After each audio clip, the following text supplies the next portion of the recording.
Нека се върнем към един въпрос, който всички свидетели на Йехова си зададоха през 2021 година. Какво наистина е могло да подтикне ръководния орган да вземе антихристиянски мерки? Припомням, че до април 2021 година съвестта на всеки беше уважавана по отношение на медицинското лечение, а от юли 2021 година съвестта вече не съществуваше. Трябваше да се приеме медицинското лечение, наложено от ръководния орган, с други думи ваксината. Старейшините дори бяха получили нареждане да не говорят лошо за това лечение. Те бяха получили тази комуникация, която ви показвам, и в нея се казваше: старейшините трябва да внимават да не изразяват лични мнения, които противоречат на указанията на по-висшите власти. Това е свободата на словото, нали? Ако някой старейшина прояви такова отношение, той трябва незабавно да спре. Представете си колко насилие има в тази комуникация. В противен случай той може да бъде виновен за причиняване на разделения в събранието. Какво означаваше това? Означаваше, че ако си старейшина, мълчиш, не говориш за ваксината, иначе просто си отлъчен. Две свидетелства на английски, публикувани в сайта adverseeventsjw.org, ни помагат да разберем какво може да се е случило.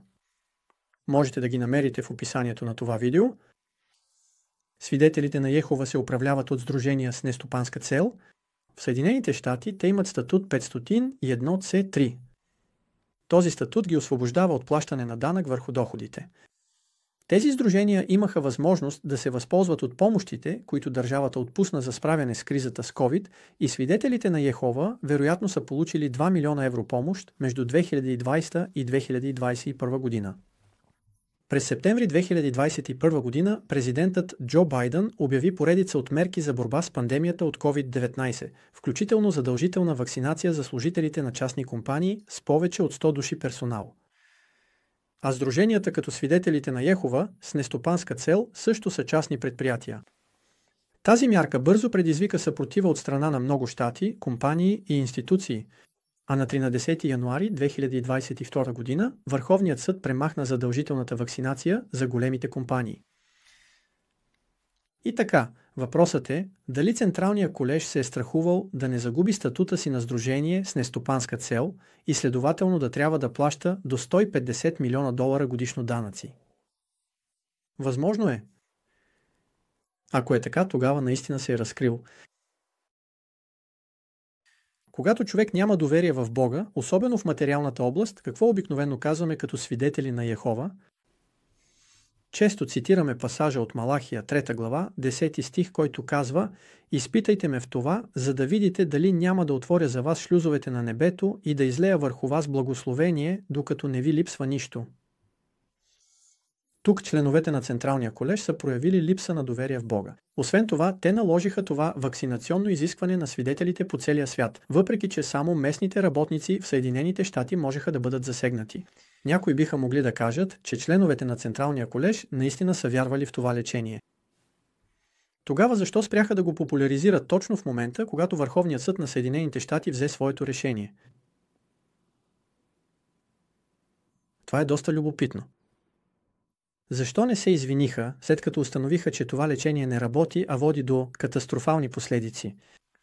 Чуйте внимателно какво каза един член на Централния колеж, Джефри Уиндър, в отговор на този въпрос.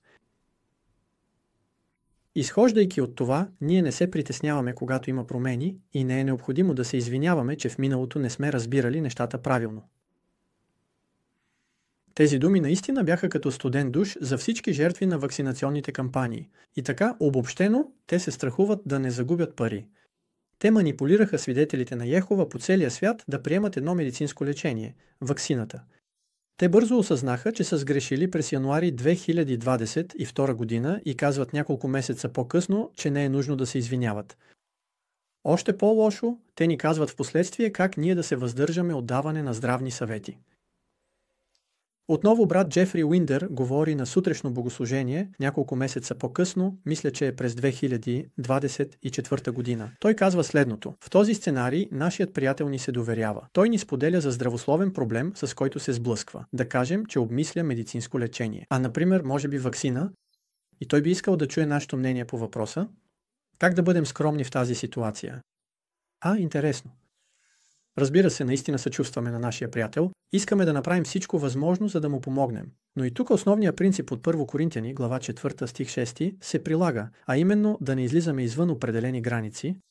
В такъв тип ситуация наша ли е ролята да даваме мнение по здравословни въпроси?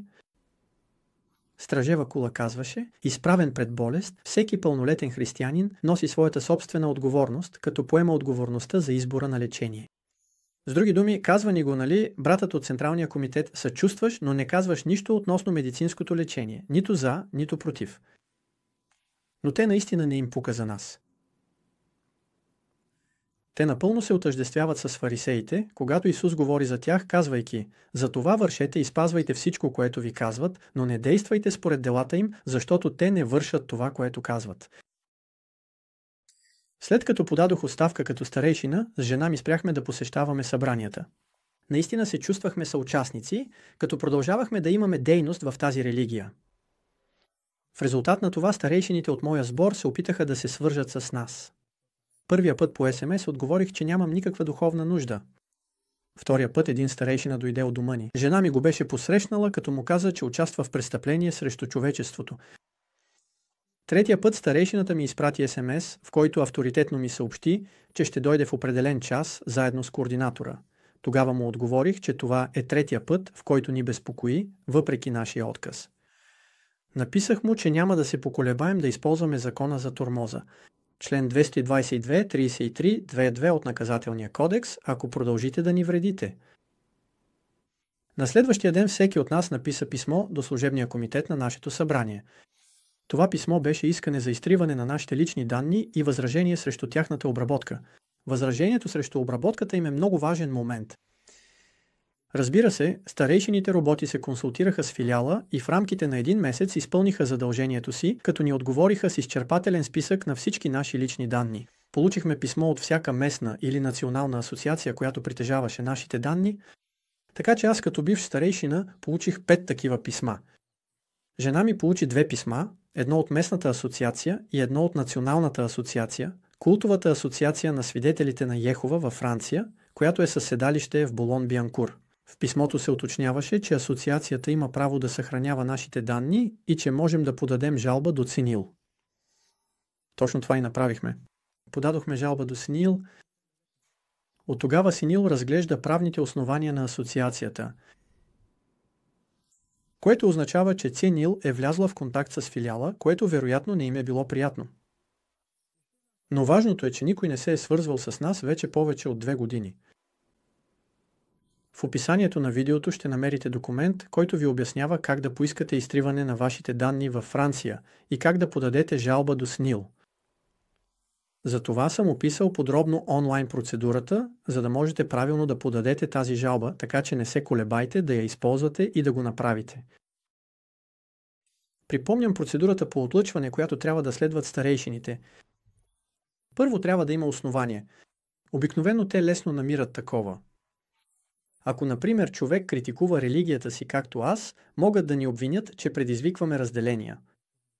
Тук възпроизвеждам части от книгата на старейшините. Грижете се за Божието стадо.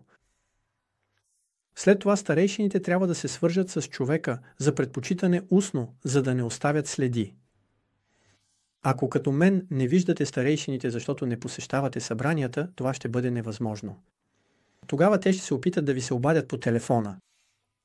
В такъв случай не отговаряйте. Те ще се опитат да ви изпратят писмо с обратна разписка. Не го приемайте.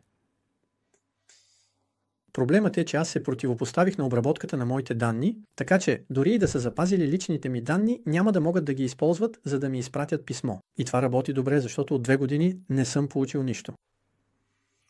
И ако случайно получа писмо с обратна разписка, ще го откажа. Процедурата по отлъчване няма да може да бъде доведена до край. Ако обаче продължите да посещавате събранията на свидетелите на Йехова и кажете на старейшините, че категорично отказвате да се срещнете с религиозния дисциплинарен комитет, тогава те ще могат да ви отлъчат. В този случай единственото решение, за да не бъдете отлъчени, е да им кажете, че ще дойдете с вашия адвокат и тогава те ще се откажат. Това е написано в книгата на старейшините. Знам, че много хора искат да изразят недоволството си към всички, които са сътрудничили. Не говоря за дух на отмъщение, но всички ние имаме нужда да изразим недоволството си. Можете да го направите учтиво, но категорично. Просто кажете не. Как?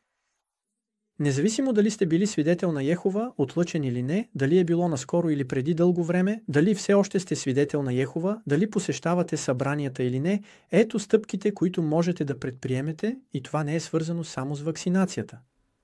Знайте, че дори и да сте били отлъчен преди 10 или 20 години, култовата асоциация на свидетелите на Йехова във Франция, за Франция, разполага с вашите данни. Така че все още можете да направите това. Те притежават вашите данни, асоциацията разполага с вашите данни и освен това има информация за това, че сте били отлъчен на еди коя си дата. Затова първото нещо е да спрете да предоставяте лични данни чрез дарения, чрез доклада за проповядване и така нататък. И веднага след това напишете писмо с искане за изтриване на вашите лични данни и възражение срещу тяхната обработка до служебния комитет на вашето събрание. Правите го веднага, защото ако не подадете доклада си за проповядване, веднага ще се свърже с вас един старейшина. Ако ви попита, но защо ми отправяш това искане за изтриване? Кажете, това е мое право просто, не искам да използвате моите данни за обработка. Ако живеете в друга държава, различна от Франция, помолете изкуствен интелект да ви посочи как да постъпите. След като получите отговор от асоциацията или асоциациите, подайте, както е указано, жалба на сайта на СИНИЛ. Ако живеете в друга държава, подайте искането до администрацията, която управлява личните данни. И така, направих ви подробен документ, както и демонстрационно видео. Ще го намерите в описанието на това видео.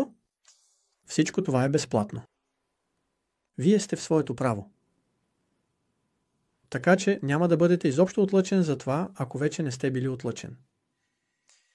След това, ако все пак използват вашите данни, помислете за двойката от Бразилия, която след като се противопостави на използването на личните им данни, съди всеки старейшина, който беше решил да обяви тяхното отлъчване публично в залата на царството. Така че те бяха отлъчени, но бяха написали: нашите лични данни, вие не ги разкривате публично. Те го направиха. Те пренебрегнаха тяхната молба. И този случай е съвсем скорошен, а двойката спечели делото. Така че не мислете, че сте безпомощни. Имаме оръжия, с които да се защитим. Ако тръгнем с мисълта, че сме победени предварително, няма да постигнем нищо. Много хора ми казват, това няма да има никакъв ефект. Ти си нищожен пред един гигант. Не ние сме престъпниците. Трябва да обърнем ситуацията. Ние нямаме от какво да се срамуваме. Повярвайте ми, ако сме дори само 100 души на държава, които правят това, наистина ще създадем проблеми на Централния колеж, а и не само на него, а и на всички други малки началници. Няма да бъдете отлъчени, ако го направите и вече няма да се страхувате да казвате какво мислите. Така ще запазите семейните си отношения, стига, разбира се, членовете на вашето семейство все още да искат да общуват с вас, но те няма да могат да бъдат заплашвани от старейшините, защото общуват с вас. Често ме питат защо не изпратиш писмо за напускане. Аз избрах тази религия, която ми подхождаше. Съгреших ли от тогава? Не.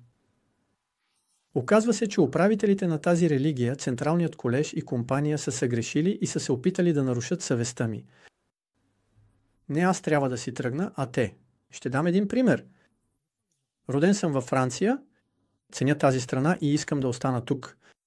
Не е защото президентът на Франция публично е решил да ме дразни, цитирам думите му, че ще напусна страната си. Ще остана тук и ще се противопоставя на моя президент.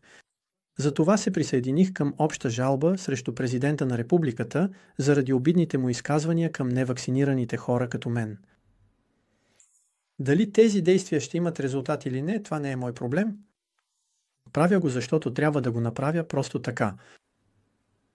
Дълбоко в себе си усещам думите на Мартин Лутър Кинг. Човек умира, когато откаже да защитава това, което е справедливо. Човек умира, когато откаже да се бори за справедливостта. Човек умира, когато откаже да заеме позиция за това, което е истина.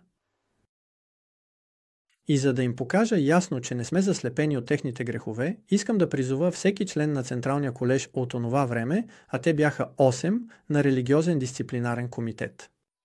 Дори и да има малък шанс да се проведе изслушване, аз се обръщам към вас, трябва да бъдем от 3 до 5 свидетели, като е за предпочитане да сме били старейшини. Свържете се с мен лично, ако сте доброволец. Моят имейл е frer.mesegmail.com, без акцент. Ще изпратим на всеки член на Централния колеж писмо за призоваване с обратна разписка, като стриктно следваме инструкциите от книгата на старейшините. Така те ще имат удоволствието да изпитат какво е да бъдеш призован на религиозен дисциплинарен комитет. Ако случайно приемат, ще ви уведомим в последствие, разбира се. Може би се чудите какъв мотив за отлъчване можем да напишем. Просто погледнете този параграф от книгата на старейшините. Убийство. Ами да, не е често старейшините да се занимават с такава вина. Там пише, че човек може да бъде виновен за проливане на кръв, ако е причинил смъртта на някого поради небрежност. Можем да им дадем полза от съмнението и да кажем, че сте мислили, че правите добро. Вие сте препоръчали ваксината и хора са починали. Това са убийства. Всъщност, това, което е наистина по-вероятно е: искахме да си запазим парите и десетки хиляди свидетели на Йехова са починали. За тази призовка имаме нужда от свидетелства, че прилагането на съветите, получени от Централния съвет, е довело до смърт. Вече имаме такива на сайта fetsindesirables.gw.fr. Но можете да подадете своето, ако все още не сте го направили. Виждате ли, това също е нещо, което можете да направите. Всички можем да действаме на нашето ниво, а следващата седмица най-накрая ще говоря за моя наказателен иск и за това какво всеки може да направи, използвайки правосъдието в своята страна.